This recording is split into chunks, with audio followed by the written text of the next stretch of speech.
Hi everybody, this is Wessel from Cöhrs Whips here. In this video you'll see me make this whip, a 6-feet bull whip. The reason I decided to do this video is because I got a lot of requests and questions on how I make my whips and what I use for the core of my whips and the reason for doing that. Well, there's two ways of making core that I know of in nylon whips. Is that there's one that's very popular with whip makers, and that is they use a nylon rope like this, and they will cut that into 3 different lengths, inserting into one another, and that will give you your core very similar to this, giving you a taper. I personally don't think it's the best way of doing that. The reason for is, well, this isn't the strongest material to use for the core of your whip. I don't know if you can see that, but this rope has only been exposed to basically heat, not even direct sunlight. It was in storage for a couple of months, and you can already see, it breaking apart, coming apart there. So would I use this? I would never do that to a whip. You don't want to spend that money on a whip and then have it, falling apart from the inside out. So how do I do my whips? Is the longer way. It takes a lot longer doing it. What I do is I take a metal rod or round bar 6mm, and about 2 inches of that I grind down to fit the core or fit a paracord strand. And I pull that over there, tie it down, make sure it doesn't go anywhere. Now I will take this core and fill it with BB bullets. On a 6-feet bull whip, I will use about 2 feet of BB bullets. What that does is it just gives you a little bit more weight to your whip, helping with the action, make it easier to crack. It gives you such a much better action than you would get without it. So once I've done that, I will take the transition area, which is where the metal rod stops and the BB bullets will start. That's like a weak point in the whip. So what I like to do is I use a fiberglass mesh, and I will wrap that around the transition area, just strengthening it. So there's not a lot of movement in that area. It also helps with the action of the whip, helping the energy flow from the handle right through to the tip of the whip. You will see that on my whips, that the transition area is thicker than the rest of the whip, and that's the reason why, because this area you want really strong, and you don't want your whip weak at this point. So it does help a lot to strengthen that area, and that's the way I do it. There's different ways of people do that. Some people don't bother at all. I like doing that. It gives me peace of mind knowing that my whips will not give me problems later on, or buyers for that case.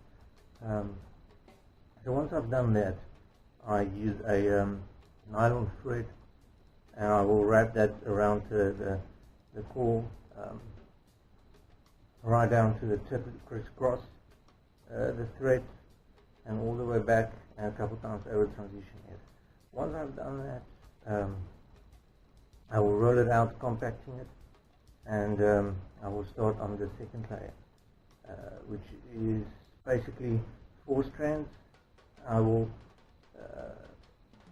that's from the tip of the rod all the way down and then dropping the strands, giving it a nice taper. And then I will enforce the transition area with the mesh again. Do the same thing, nylon thread all the way down, finding everything nicely in there, and roll it out, and then comes the next layer, which is a 8-strand paracord, and I will braid that all the way down, dropping strands, giving it a nice and smooth, even taper. Once I'm done with the core, I will start with the final layer, and that's the fun part of making a whip, is that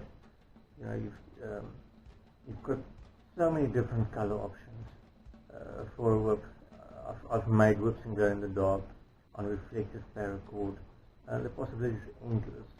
You can really play with that. I've seen some really cool color combinations out there. In the low felt, people like the bush colors, natural colors, and so I tend to use a lot of that. But for my final layer, I basically braid this out of a 12-strand paracord. So I'll start off braiding it all the way down, dropping the strands as I go along, giving it a nice smooth taper. I will keep dropping that until I have 4 strands left. I will insert my fall, slide it nicely down there. The reason I do this is if your fall should break over a couple of years, or whatever, the dog bits it off, or whatever the case may be, you can still replace that. You don't have to buy a new whip. You merely just loosen the knots, pull off the core, and tie a new one on there. Makes it more practical, save you money in the long run.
Another thing I'd like to show you is the way I tie on my crackers to the fall. There's different ways. Some people make a hole through the fall and then stick the cracker through there and knot it down and tie that on. I basically just take my cracker, unwind it a bit to open it up, so you have a little hole in the center like that, and then just stick the fall through that. Once you've got that, you basically you just do 2 granny knots over the fall. And the first one, tie it down nice and tight, make sure that's going nowhere, and then once you've tied down the first one, another one, you don't need more than 2 knots. more than sufficient. Once you've got the 2 knots, just make sure it's nice and tight. Like on there, pull it down to the tip of the fall. It will not slide off there because the tip of the fall is melted. Infuse the 2 because the fall, I've got 2 paracord strands insert into one another. It's really strong, and then I just melt them, infuse them together on the tip there, and so this will not slide off there. No way. And it's as easy as that. I hope you enjoyed this video, and see you soon.